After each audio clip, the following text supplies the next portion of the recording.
Hoje a gente vai mergulhar numa ideia que está bem no centro da vida moderna, sabe? Aquela tensão de ter que gerenciar papéis tão distintos, mãe, esposa, profissional. É uma luta que muita gente sente na pele, essa sensação de ser puxada para várias direções ao mesmo tempo. E a grande pergunta que fica é justamente essa: como é que se integra tudo isso? A sensação de fragmentação é muito real.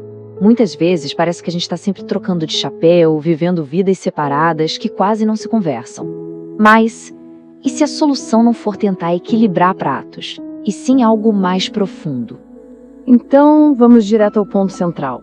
A fonte que a gente está analisando hoje propõe um argumento que é, na verdade, bem contraintuitivo. A ideia não é ficar tentando balancear partes separadas da vida, mas sim integrar tudo num todo coeso. Não se trata de dividir papéis, mas de unificar a pessoa. Tá, mas como é que essa tal integração acontece na prática? A resposta, segundo essa perspectiva, está no cultivo da virtude. A virtude é apresentada aqui como a chave, sabe? A chave para criar uma ordem interna que conecta todas as esferas da vida. E o que eu acho mais interessante aqui é essa metáfora. É muito poderosa. A virtude age como um fio invisível. Não é algo que a gente vê, mas é o que une tudo. É tipo o tecido conectivo que garante que a pessoa que é mãe seja a mesmíssima pessoa que é esposa e a mesma que é profissional. Isso cria uma intensidade coerente. Vamos ver como isso funciona de forma bem concreta. Começando pela esfera privada, pelo lar. Porque é aqui, nas experiências do dia a dia da família, que o caráter começa a ser forjado de uma maneira muito especial. A maternidade, por exemplo, ela é vista não só como um papel a ser cumprido, mas como um verdadeiro campo de treinamento para o coração. É onde se aprende a paciência concreta, uma virtude que é testada e refinada todos os dias, nos pequenos e nos grandes desafios. E essa comparação aqui é brilhante, porque ela mostra uma distinção fundamental. A paciência cultivada nesse contexto não tem nada a ver com passividade, com aceitar tudo de cabeça baixa. Pelo contrário, é descrita como uma força ativa, uma resistência que se sustenta ao longo do tempo. É uma força que persiste, que não desiste. Agora, passando para o casamento, a virtude se manifesta de outras formas. Ela aparece na constância, sabe? Na consistência do afeto e do cuidado. É uma escolha ativa, que se renova todo dia. E, no fundo, é a decisão consciente de permanecer, de se comprometer, principalmente quando as coisas ficam difíceis. Ok, agora vamos sair um pouco da esfera privada e olhar para o mundo profissional.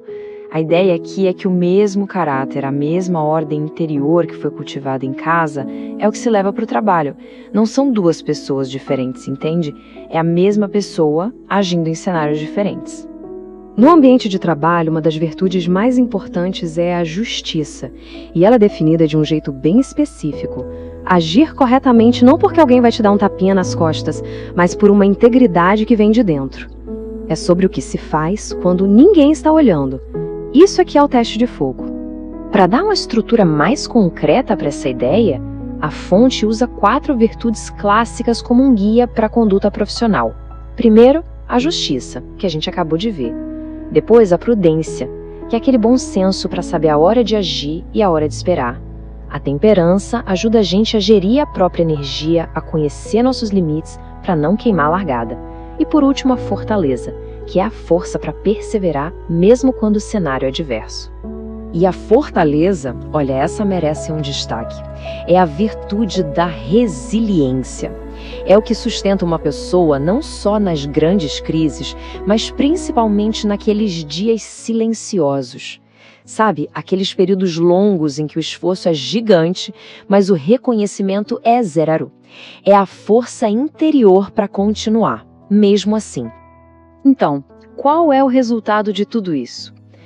Quando essas virtudes são cultivadas em todas as áreas da vida, o que surge é o que a fonte chama de unidade de vida. É o retrato de uma pessoa que se tornou integrada. E é muito importante entender o que essa unidade de vida significa. A virtude leva à confiabilidade, à estabilidade. As pessoas ao redor sabem que podem contar com aquela pessoa. Mas isso não quer dizer rigidez, frieza. A virtude não endurece. Pelo contrário, ela solidifica o caráter de um jeito bom, positivo. Uma vida integrada, então, deixa umas marcas bem claras. Ela constrói estabilidade para os outros. O impacto educacional vem muito mais do exemplo, da própria presença, do que de um monte de palavras. A meta não é uma perfeição que não existe, mas a retidão, a busca constante por fazer o que é certo e, no fim, tudo o que se faz é orientado para o bem. A fonte que estamos analisando posiciona essa unidade de vida como o objetivo final, a expressão máxima dessa filosofia, dentro de uma perspectiva de fé bem específica. É o testemunho mais poderoso, porque ele é vivido, não só falado. E isso nos leva a uma ideia nossa, uma ideia realmente transformadora. Com essa perspectiva, as tarefas mais comuns do dia a dia, trocar uma fralda, preencher uma planilha, ouvir o cônjuge cansado, ganham um significado profundo. O ordinário, o comum, deixa de ser banal e se torna um espaço para algo muito maior. Bom, e para a gente ir finalizando, vamos pensar um pouco no legado que esse modo de vida cria. É um tipo de impacto que não busca os holofotes, sabe? Mas que tem uma profundidade que dura. E aqui tem um esclarecimento que é fundamental. O objetivo de toda essa estrutura não é criar um padrão impossível que só gera culpa, que faz a gente se sentir um fracasso. Muito pelo contrário, é um convite à integração, é uma ferramenta para unificar e fortalecer. A conexão aqui é bem direta, na verdade. Uma vida fecunda, cheia de significado, produtiva, é o resultado de escolhas fiéis. Fidelidade aos próprios deveres, aos valores, às virtudes que se busca cultivar. É a consistência nas pequenas e grandes escolhas, que no fim gera os frutos. E a gente termina com essa imagem final que, nossa, resume tudo de um jeito muito bonito e muito forte. A virtude não é espalhafatosa, não busca aplausos. Ela é silenciosa, mas o impacto dela é profundo, é permanente. Como raízes que se firmam na terra e nutrem tudo ao redor, muito tempo depois da pessoa ter passado por ali. Uma reflexão sobre a força imensa do caráter que é construído no silêncio. Olá! Você gostou deste conteúdo de hoje? Eu sou a Júlia Consuelo, psicoterapeuta de mulheres e casais, e se você gostou deste conteúdo, desta reflexão profunda, me conte aqui abaixo. E se tem algum tema que você gostaria de ouvir aqui nessa sessão de reflexão, por favor, coloque o tema aqui nos comentários. Até a próxima, seja muito bem-vinda, volte mais vezes caso você tenha gostado deste conteúdo e fique por aqui. Aqui também, toda semana, toda segunda-feira às 8 horas, tem novas aulas. Seja muito bem-vinda mais uma vez. Até a próxima reflexão.